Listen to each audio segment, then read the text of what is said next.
Pada 5 Disember 2012, Kabinet telah memutuskan bahawa geran padanan sehingga 60 juta ringgit sebagai had ceiling akan terus diberikan kepada KETAH yang dinaik taraf kepada TAH-UC. Penubuhan TAH-UC mengikut Akta 555 dan TAH-UC dimiliki oleh sebuah syarikat terhad dengan jaminan atau CLBG bernama Yayasan Pendidikan TAH. Yayasan ini bukanlah syarikat yang berasaskan keuntungan.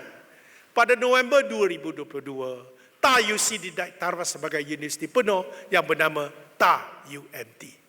Para perwakilan sekalian, masih kita ingat setelah BN ditumbangkan oleh PH 1.0 pada 2018, TAH-UC ketika itu menerima padanya.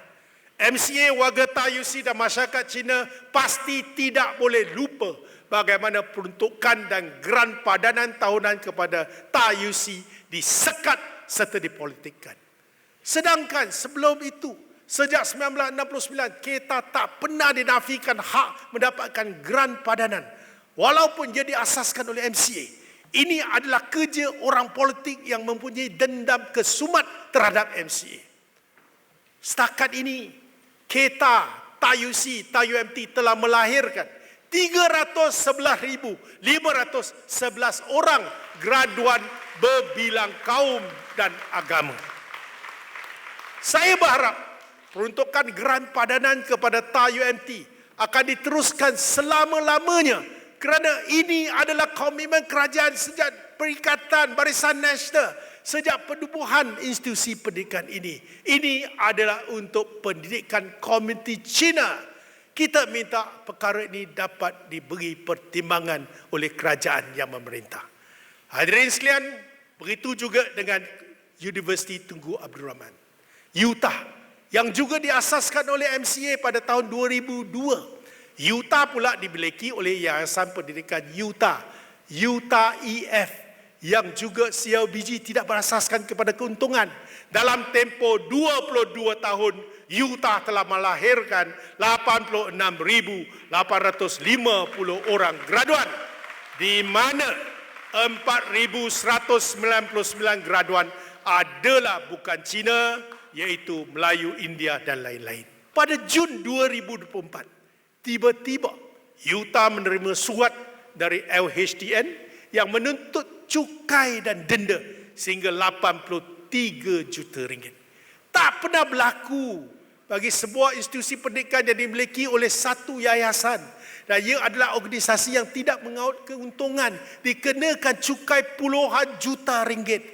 Sedangkan setiap ahli lembaga pengarah UTAH-EF tak ambil walau sesen pun daripada apa yang diperolehi oleh UTAH. Bahkan tiada dividen diberi kepada mana-mana pihak. Ini untuk komuniti. Walaupun Yang Amat Berhormat Perdana Menteri selaku Menteri Kewangan telah memberi pengecualian cukai kepada UTAH dan membatalkan cukai dan denda 83 juta, tapi isu pokok masih perlu diselesaikan. Dan kita di pihak MCA dan UTAH akan berjumpa dengan Yang Amat Berhormat Perdana Menteri untuk mencari penyelesaian mutlak once and for all. Justru, saya berharap Yang Amat Berhormat Pengurusi BN selaku Timbalan Perdana Menteri yang berpengaruh dapat membantu UTAH meyakinkan Yang Amat Berhormat Perdana Menteri selaku Menteri Kewangan